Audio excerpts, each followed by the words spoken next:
Assalamualaikum warahmatullahi wabarakatuh. Innal hamdalillah nahmaduhu wa nasta'inuhu wa nastaghfiruh. Wa na'udzu billahi min syururi anfusina wa min sayyiati a'malina may yahdihillahu fala mudhillalah wa may yudlilhu fala hadiyalah. Asyhadu an la ilaha illallah wahdahu la syarika lahu wa anna Muhammadan abduhu wa rasuluh. Allahumma sholli ala Muhammad wa ala ali Muhammad kama shallaita ala Ibrahim wa ala ali Ibrahim wa barik ala Muhammad wa ala ali Muhammad kama barakta ala Ibrahim wa ala ali Ibrahim innaka Hamidum Majid. Hadirin yang mudah-mudahan dirahmati oleh Allah. Syukur alhamdulillah marilah senantiasa kita panjatkan kehadirat Allah Subhanahu wa taala atas seluruh limpahan nikmat yang telah Allah berikan kepada kita. Salawat, salam dan keberkahan kita mohonkan kepada Allah agar senantiasa tercurah kepada Rasulullah Muhammad sallallahu alaihi wasallam dan keluarganya, sebagaimana Allah telah mencurahkan salawat, salam dan keberkahan kepada Nabi Allah Ibrahim alaihissalam dan keluarganya.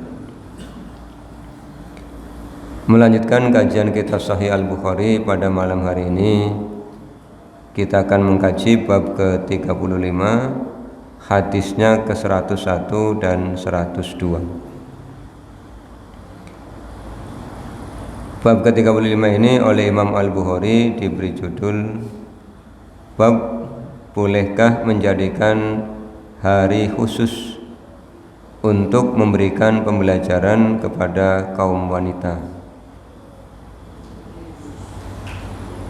Jadi ada hari khusus Rasulullah memberikan pembelajaran kepada kaum wanita yang ingin belajar tentang al-Islam. Hadis ke-101, Imam Al-Bukhari telah berkata, Bismillahirrahmanirrahim.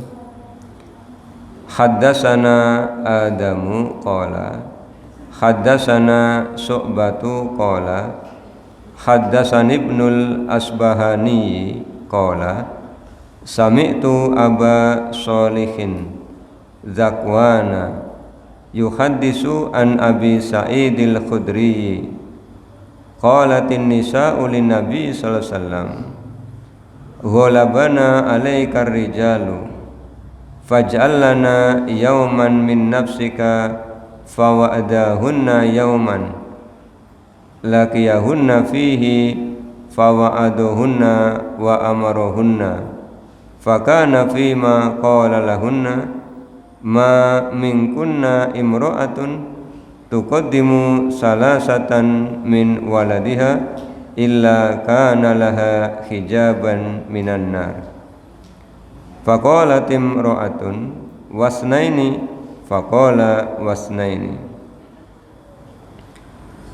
Telah menceritakan kepada kami Adam, dia berkata, telah menceritakan kepada kami Syu'bah, dia berkata, telah menceritakan kepadaku Ibnu Asbahani, dia berkata, aku telah mendengar Abu Sholih Dakwan mendapatkan cerita dari Abu Sa'id Al-Khudri, dia berkata, kaum wanita telah berkata kepada Nabi sallallahu alaihi wasallam. Ini kata sahabat-sahabat perempuan menyampaikan kepada Rasulullah apa yang mereka sampaikan. Ghalabana alaikar rijalu, kata mereka, waktu panjenengan habis untuk sahabat-sahabat laki-laki, maka jadikanlah untuk kami satu hari supaya engkau memberikan pembelajaran kepada kami. Ini permohonan dari sahabat-sahabat wanita kepada Rasulullah. Kemudian Rasulullah menemui mereka, memberikan pembelajaran kepada mereka, menyampaikan perintah-perintah kepada mereka. Dan di antara perintah yang Rasulullah sampaikan, di antara pembelajaran yang Rasulullah sampaikan, beliau menyampaikan, tidaklah salah seorang di antara kalian ditinggal wafat anak-anak kalian, kecuali tidaklah salah seorang di antara kalian ditinggal wafat 3 anak kalian kecuali menjadi penghalang dari api neraka. Kemudian ada seorang wanita yang berkata, bagaimana kalau 2 orang? Rasulullah menjawab, 2 orang juga demikian. Ini hadis yang ke-101.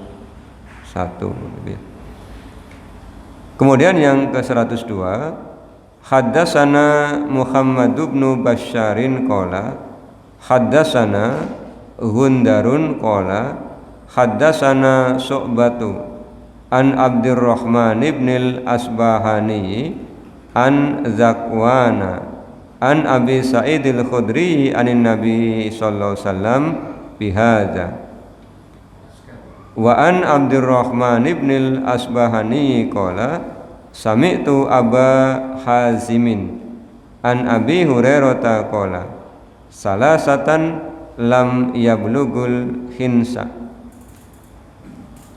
3 anak perempuan yang belum balik. Ini memperkuat hadis yang ke-101. Dari hadis yang ke-101 dan 102 nanti akan lebih jauh kita kaji ketika kajiannya sudah sampai pada kitab Al-Janaiz, kitab tentang jenazah.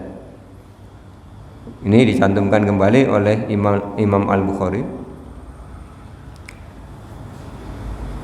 Di antara orang-orang yang menerima dakwah Rasulullah kan tidak hanya kaum pria, Bapak Ibu, tapi juga ada kaum wanita, ada juga anak-anak. Lah kaum wanita melihat bahwa Rasulullah itu banyak menghabiskan waktu untuk memberikan pembelajaran al-Islam kepada kaum pria, sehingga kaum wanita kemudian mengutus beberapa orang untuk menemui Rasulullah dan meminta waktu agar disediakan 1 hari khusus di mana Rasulullah itu bisa menyampaikan pembelajaran tentang al-Islam. Dan Rasulullah kemudian menyetujui. Keadaan seperti ini di era kita bisa kita lihat pembelajarannya, di mana kaum wanita banyak sekali yang kemudian meminta waktu khusus untuk mengadakan kajian. Maka bapak-bapak bisa lihat ibu-ibu itu hampir ada kegiatan kajian atau pengajian dari Senin sampai Senin kembali. Berarti kan 1 pekan penuh. Ada yang ikut kajiannya hari Senin ba'da asar misalnya sampai dengan 4:30 sore. Ada yang ikut kajiannya hari Ahad jam 2 sampai dengan 4:30 sore juga. Ada yang ikut kajiannya jam 10 pagi misalnya, hari Ahad. Sehingga ada yang setiap hari ikut, ya ada. Jadi ikut banyak rombongan kajian. Nanti kalau ikut setiap hari 1 pekan penuh, yang kehilangan siapa? Bapaknya apa suaminya?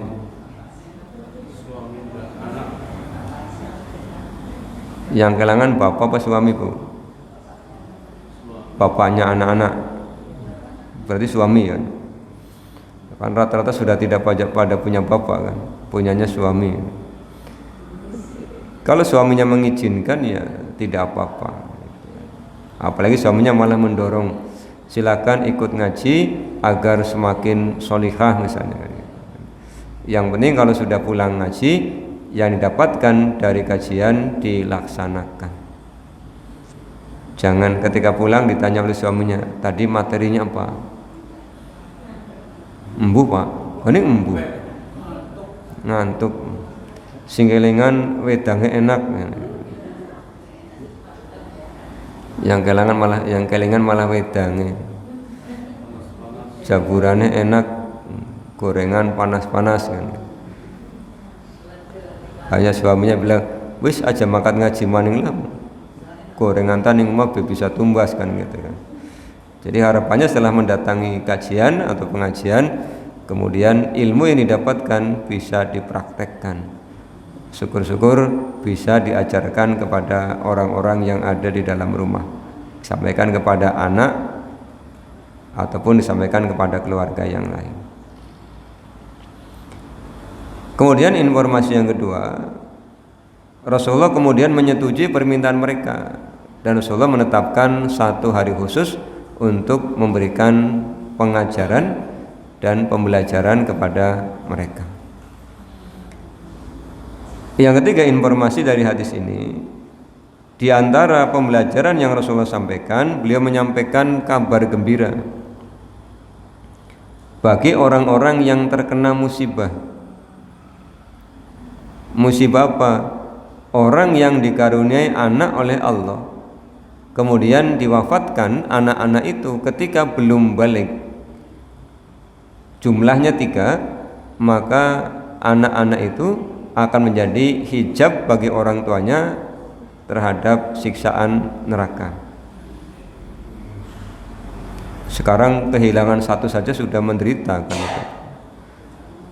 Punya anak 2 misalnya, belum balik diwafatkan oleh Allah 1, pasti sebagai orang tua akan merasa kehilangan. Nah ini punya anak 3 diwafatkan semua, pasti akan sangat kehilangan. Kemudian ada seorang wanita bertanya, bagaimana kalau 2 ya Rasul? Rasulullah menjawab, 2 pun bisa menjadi hijab. Di sini tidak dijelaskan bagaimana kalau 1. Nanti ada di kitab Al-Janaiz. Lah kemudian apakah ketika anak-anak itu diwafatkan oleh Allah sebelum balik, dengan sendirinya menjadi hijab bagi orang tuanya dari siksaan api neraka? Secara tekstual hadisnya dipahami seperti itu. Tetapi secara maknawi bisa kita pahami bahwa ketika seseorang dititipi oleh Allah amanah berupa anak, kemudian anak itu diambil, diwafatkan oleh Allah Subhanahu wa taala, maka akan muncul rasa kehilangan yang sangat dalam. Ini kaitannya erat dengan yang Allah janjikan di Al-Qur'an surah Al-Baqarah ayat 155 sampai dengan 157. Ketika Allah menyampaikan walanabluwannakum bisyai'im minal khawfi wal ju'i wa naqsim minal amwali wal anfusi was samarat wa basyiris sabirin alladzina idza asabathum musibah qalu inna lillahi wa inna ilaihi raji'un. Itu 155, 156. 157 Allah menyampaikan ulaika alaihim shalawatum mir rabbihim wa rahmah wa ulaika humul muhtadun. Merekalah orang-orang yang akan mendapatkan sholawat dari Tuhan mereka dan kasih sayang, dan merekalah orang-orang yang akan mendapatkan petunjuk. Siapa? Orang-orang yang bersabar ketika Allah timpakan ujian. Allah menyampaikan, dan sungguh kami akan uji kalian, walanabluwannakum bisyai'im minal khawfi, dengan sedikit rasa takut. Ketika dikaruniai anak, kemudian anak-anak itu diambil kembali oleh Allah Subhanahu wa taala, akan muncul ketakutan dalam hati dan jiwa. Bukankah ketika laki-laki dan perempuan memutuskan menikah, di antara tujuan pernikahan itu ingin mendapatkan keturunan? Di antara, bukan tujuan utama. Tujuan utamanya apa? Ibadah. Lah ketika keturunannya kemudian diambil, muncul ketakutan. Nah nanti bagaimana kalau sudah lanjut usia? Siapa yang akan ngopeni? Kan pikirannya begitu. Ini pikiran-pikiran manusiawi, secara normal begitu. Tetapi orang-orang yang bersabar menyadari betul bahwa apapun yang ada pada dirinya bukan milik dirinya. apapun yang ada pada dirinya adalah titipan. Bahasanya hak guna pakai, bukan hak milik. Yang namanya titipan pasti akan diminta oleh yang menitipkan. Hanya Bapak Ibu, karena nitipnya terlalu lama, kadang-kadang merasa memiliki, sehingga ketika diambil terasa berat. Kayak anak kecil dipinjami mainan, minjamnya berapa? 1 pekan misalnya. Ketika pemilik mainannya datang untuk diambil, tidak boleh, karena sudah lama pinjamnya. Ini dititipi anak misalnya, kalau belum balik berarti antara usia 13-14 kalau laki-laki, atau perempuan belum haid, kan lama, bertahun-tahun. Kemudian diambil oleh Allah, tentu orang tuanya akan merasa kehilangan. Tapi karena dia beriman kepada Allah dan hari akhir, dia kemudian menyampaikan pernyataan inna lillahi wa inna ilaihi roji'un. Sesungguhnya kita milik Allah, termasuk anak-anak yang ada pada diri kita adalah titipan Allah Subhanahu wa ta'ala. Di Al-Quran surah Al-Kahfi Allah juga menyampaikan demikian, bahwa harta dan anak-anak adalah perhiasan yang Allah titipkan kepada kita. Maka Rasulullah memberikan kabar gembira, kalau ada yang oleh Allah diberikan anak, kemudian anak-anak itu diwafatkan ketika belum balik, maka anak-anak itu akan menjadi hijab bagi orang tuanya. Tentu orang tua yang tadi yang mampu bersabar.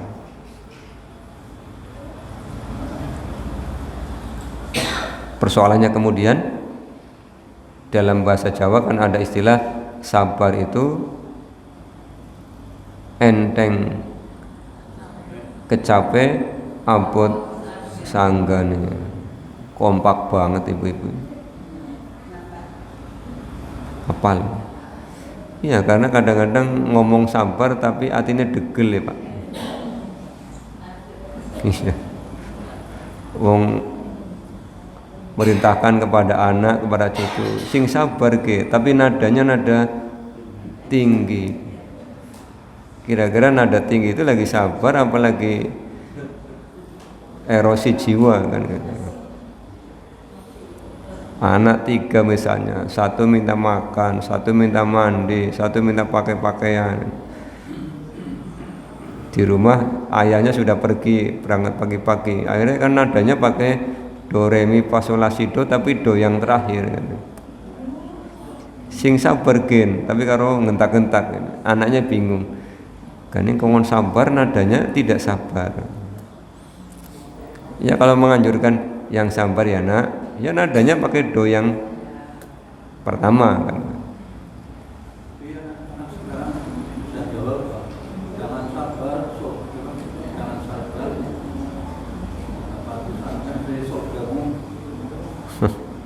Iya begitu Pak. Jadi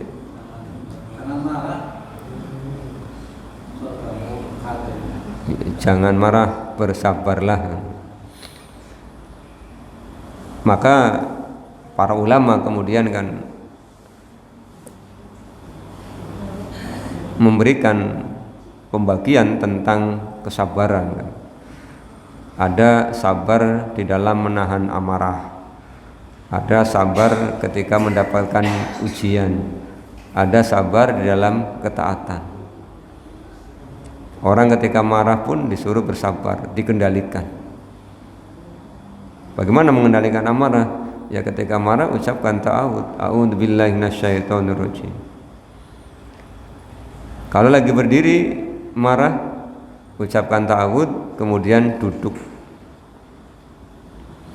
Duduk kok masih marah, segera berbaring. Masih marah Pak, berwudu. Ini kalau sudah berwudu masih marah, tanda tanya. Wis ta'awud, sudah berwudu kok masih marah. Kalau masih marah juga coba lari Pak. Dari Tegal sampai Bumi Jawa Nanti kalau capek, marahnya hilang. Mesti jagung kesel kalau megap-megap kan gitu kan. Tapi jangan lupa kalau mau lari bawa duit. Nanti untuk sanggup pulangnya, karena udah tidak marah sih untuk naik ojek apa naik angkutan. Jangan dipanik, lagi berbaring marah kemudian duduk, lagi duduk marah kemudian berdiri, lagi berdiri marah kemudian mendatangi orang yang dimarahi. Jadi tukaran. Itu sabar di dalam menahan amarah. Kemudian sabar dalam ujian. Di Al-Baqarah 155 Allah menyampaikan ujian yang akan Allah berikan kepada kita.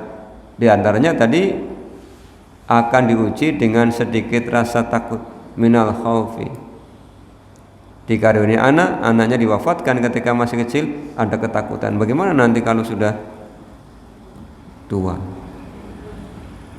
Yang tidak diwafatkan pun ada rasa takut. Dikaruniai anak oleh Allah, kemudian mendengar cerita, ini sekarang biaya sekolah, biaya kuliah mahal.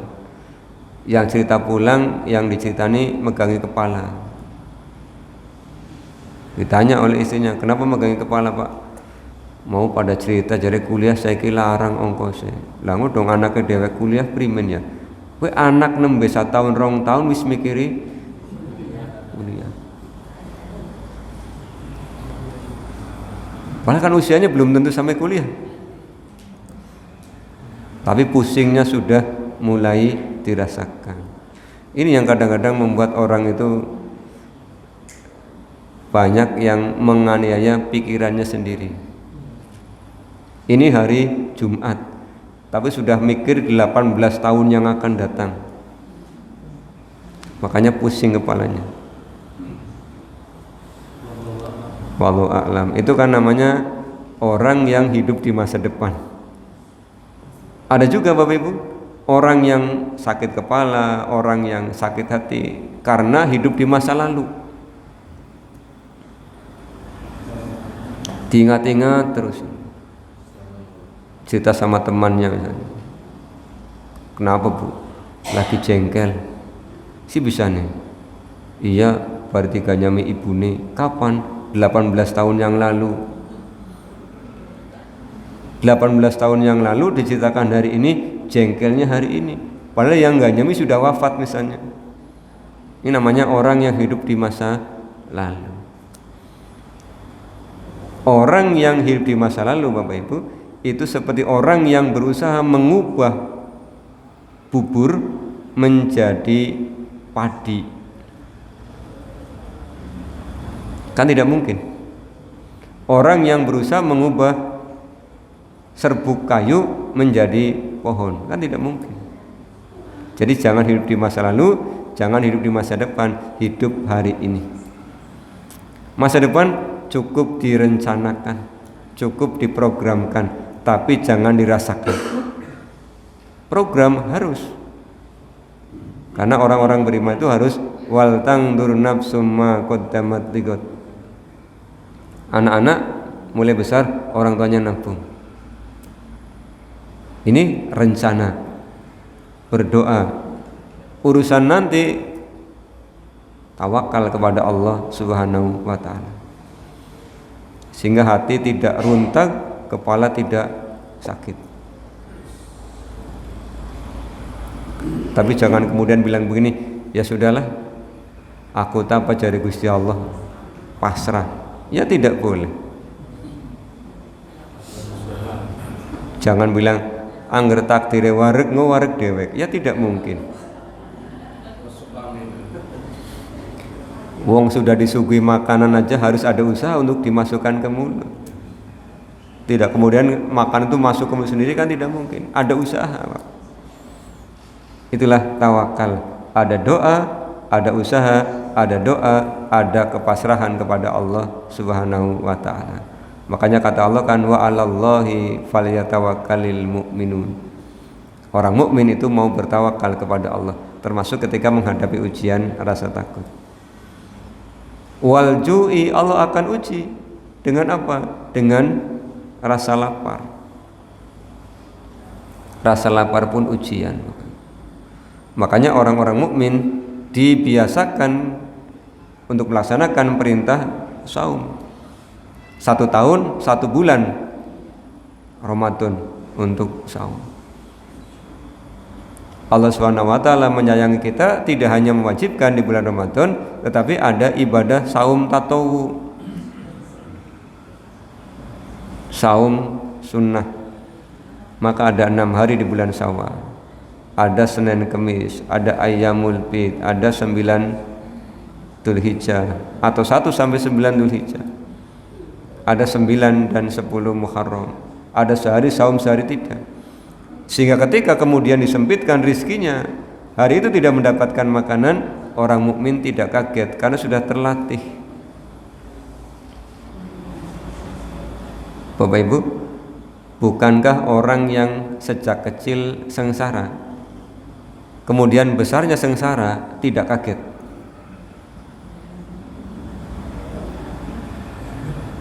Saya besar masih sengsara, jadi kan sengsara terus orang kaget.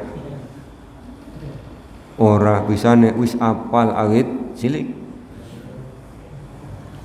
Tapi yang dari kecilnya tidak pernah sengsara, besar qadarullah usahanya gagal, kaget Pak.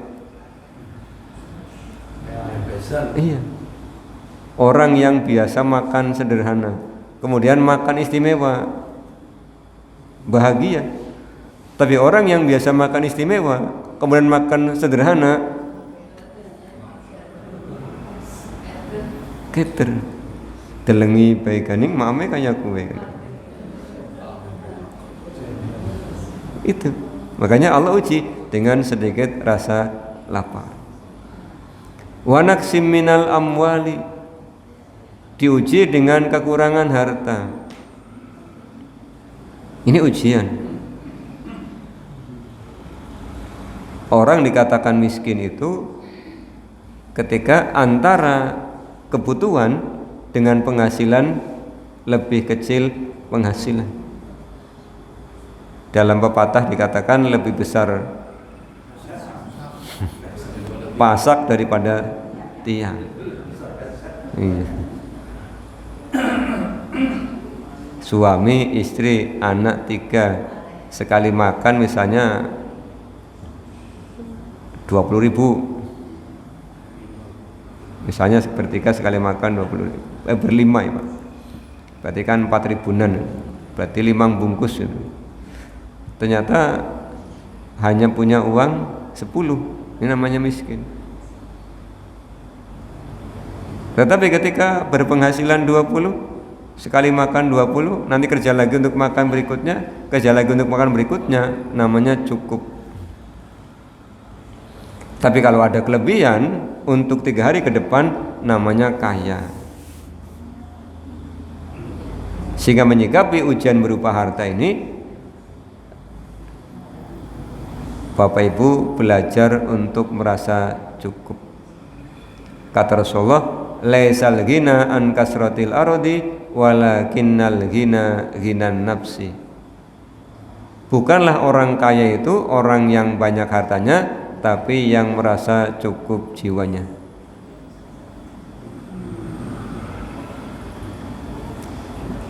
Butuh motor, punya uang berapa? 2 juta, beli yang harga 2 juta.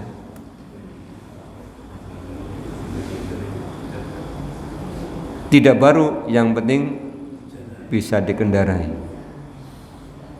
Anaknya nambah, kalau naik motor terus tidak muat, anaknya 4 misalnya.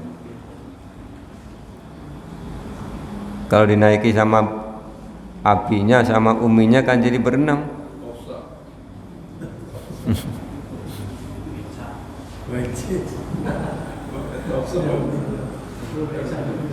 Iya. Butuh mobil misalnya, uangnya berapa? 40. Ya beli yang harganya 40. Sehingga tidak mikiri angsuran.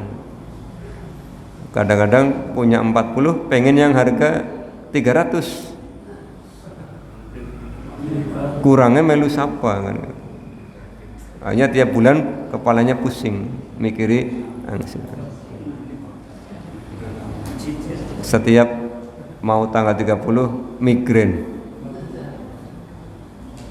Ini jadi belajar merasa cukup, karena ternyata bahagia itu tidak jauh, bahagia itu dekat. Di mana kebahagiaan itu? Di hati Bapak Ibu semua. Kapan Bapak Ibu bahagia? Satu, ketika bersyukur. Tidak punya duit, bersyukur. Kenapa? Masih diberikan kesehatan. Sakit, bersyukur masih hidup. Yang meninggal, bersyukur karena akan bertemu dengan yang dicintainya Allah Subhanahu wa ta'ala. Jadi tidak ada tidak syukurnya, itulah kebahagiaan. Tapi kalau dibalik, ya tidak akan pernah bersyukur. Yang Rasulullah sampaikan tadi, 3 orang yang kehilangan anaknya menjadi hijab, itu orang-orang yang tetap ridho dengan qadar Allah Subhanahu wa ta'ala. Kalau kita bicara sabar, itu wajib. Orang beriman itu wajib bersabar, karena perintahnya ya ayyuhalladzina amanusbiru wasobiru warobitu wattaqullaha la'allakum tuflihun. Jadi orang beriman wajib bersabar. Tapi ridho kepada Allah itu mustahab, sesuatu yang Allah cintai. Gambaran saya itu kalau menjelaskan ridho, orang yang keluar pintu kejeblok bisa gemuyu, itu orang yang ridho.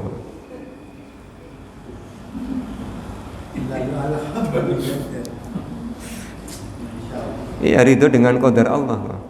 Kalau sabar, pegang kepala sambil bilang innalillahi wa inna ilaihi rajiun, terus dalam hati ngomong sabar, ya sudah, mau apa lagi, wong sudah kejeblok.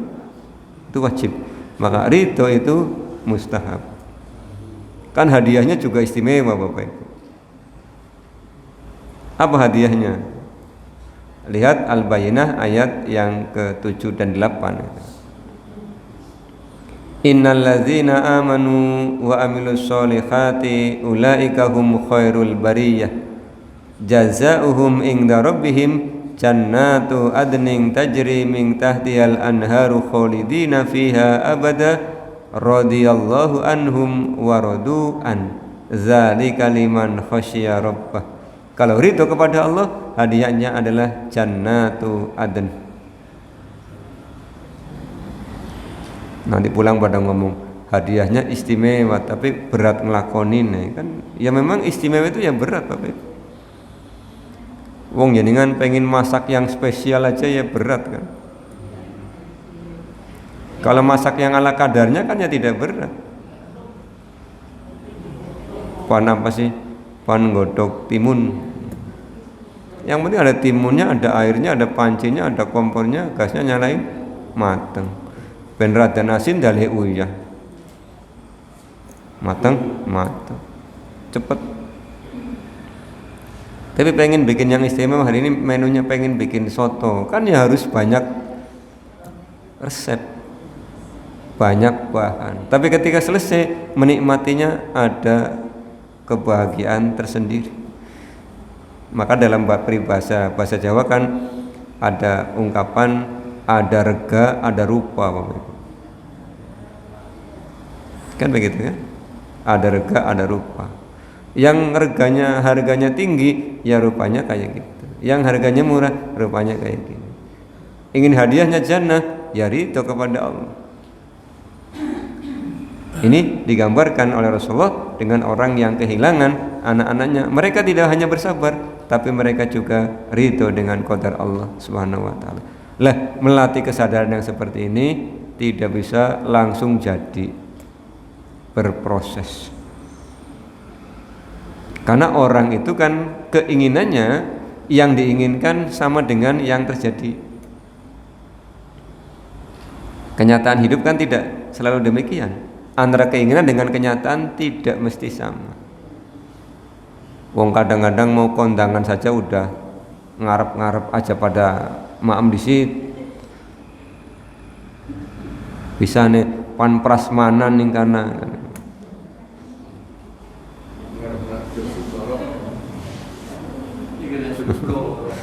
Ngandelaken do kesi blorok katanya gitu.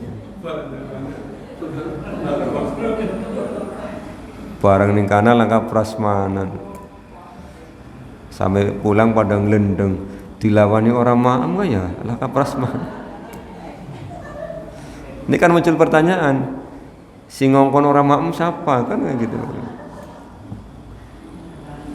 Ini kita lupa sebenarnya, lupa dengan konsep yang Allah ajarkan di Al-Quran surah Al-Insyirah ayat 8. Allah akan menyampaikan wa ila rabbika farghab, dan hanya kepada Tuhanmu lah hendaknya engkau berharap. Ora apa biasanya di kondangan yang daerah kiye prasmanan lah kowe bisa nilaka tekane telat enggal maghrib wis laka kabeh kan itu Bapak. Jadi berharaplah kepada Allah, karena kalau berharap kepada Allah tidak akan pernah kecewa. Ini sabar dan ridho yang digambarkan dengan wafatnya anak yang dikaruniakan oleh Allah, kemudian diambil kembali oleh Allah Subhanahu wa taala. Kemudian ujian apa lagi yang Allah berikan di Al-Baqarah 155? Setelah diuji dengan kekurangan harta, wa naqsim minal amwal wal anfusi, kekurangan jiwa, kekurangan diri. Bapak Ibu kalau mengamati bulan, proses kejadian bulan sejak terbit tanggal 1 sampai dengan 30 itu sama persis dengan kejadian manusia. Manusia dari mulai bayi baru lahir tidak bisa apa-apa. Nanti tambah besar tambah punya banyak keahlian, punya banyak kemampuan. Nanti ketika usianya sudah sangat banyak, lanjut usia kembali seperti anak-anak. Bukankah kita diingatkan oleh Allah di Al-Quran surah Yasin itu? Kata Allah, wa man nu'ammirhu nunakkisu fil khalqi afala yaqilun. Siapa yang dipanjangkan usianya dikurangi kenikmatan-kenikmatannya. Ketika Bapak Ibu masih usia SMA misalnya, itu pandangan masih sangat tajam, ngelongok jawaban teman aja masih kelihatan. Melihat samping kiri jawabannya B, samping kanan C, yang depan D. Inilah kasing pada. Sekarang sudah didekatkan saja, tidak kelihatan, dari disambung. Ketika SMP dulu temannya bisik-bisik aja dengar. Sekarang ada orang teriak-teriak kadang-kadang tidak dengar. Dulu ketika SMP ruku, sujud, nikmat sekali. Sekarang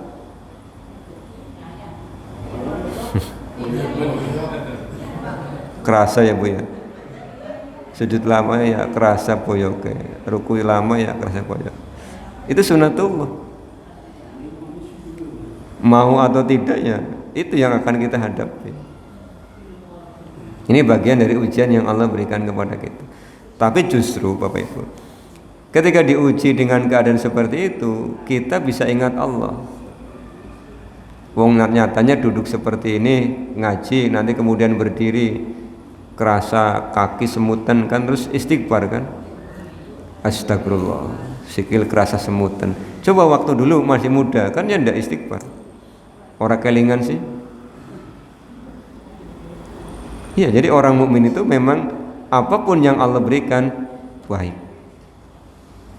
Wa naqsim minal amali wal anfusi was samarat, diuji oleh Allah dengan kekurangan buah-buahan. Ini ujian-ujian yang Allah sampaikan akan menimpa diri kita semua. Ibu Bapak yang mudah-mudahan dirahmati Allah, yang terakhir pembelajaran dari hadis ke-101 dan 102 ini, bahwa Rasulullah mengizinkan ada kajian-kajian khusus yang dihadiri oleh kaum wanita. Ini hadis secara tidak langsung memberikan izin seperti itu, karena ketika ibu-ibu minta, Rasulullah kemudian mengabulkan permintaan mereka. Nggih, pripun Pak?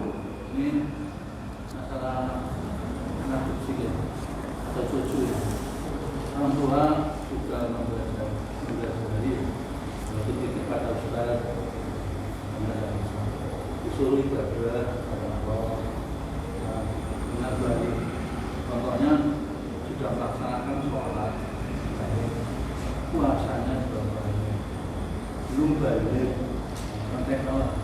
ini pahalanya itu nantinya kemana? Apa untuk orang tua? Apakah nanti disimpan dulu satu kredit?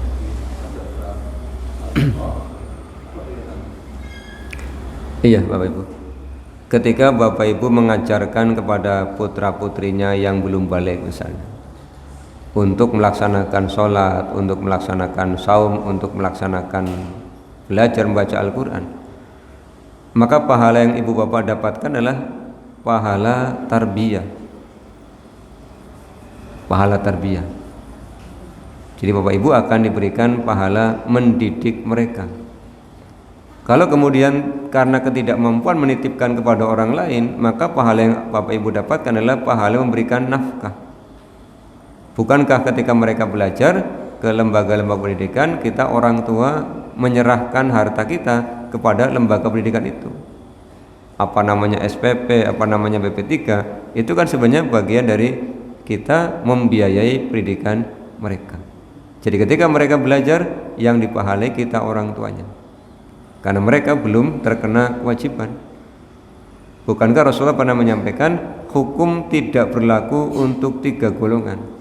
Rufi al-qalamu an salasin, dari anak-anak sampai dia balik. Maka sering muncul pertanyaan, kalau mereka belum balik kenapa harus disuruh untuk sholat? Karena bagian dari tarbiyah, pendidikan. Kalau ngajarinya nunggu balik agak susah. Gampangannya mau membentuk pola untuk tanaman ya ketika masih kecil. Kalau sudah tumbuh menjadi pohon yang tinggi dibentuk, kangelan Bapak Ibu. Ya. Jadi yang mendapatkan pahala adalah orang tuanya yang memberikan pendidikan, pembiasaan. Kalau ini diteruskan sampai anak-anak itu balik dewasa sampai meninggal dunia, dan dia mengajarkan lagi kepada anaknya lagi, ini akan menjadi investasi jangka panjang bagi kita. Masuk kriteria ilmun yuntafa'u bihi, ilmu yang bermanfaat. Mereka mengajarkan lagi terus Pak, kebaikan-kebaikan itu akan mengalir pada diri kita.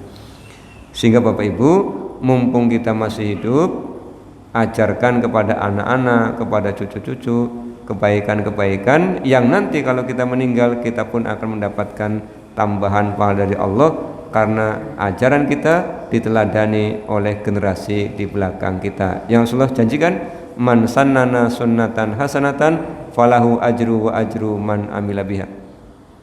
Yang nyontoni kebaikan dipahalai dan mendapatkan pahala contoh kebaikan.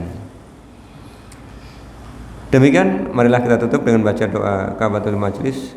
Subhanakallahumma bihamdika asyhadu an la ilaha illa anta astaghfiruka wa atubu ilaika. Assalamualaikum warahmatullahi wabarakatuh.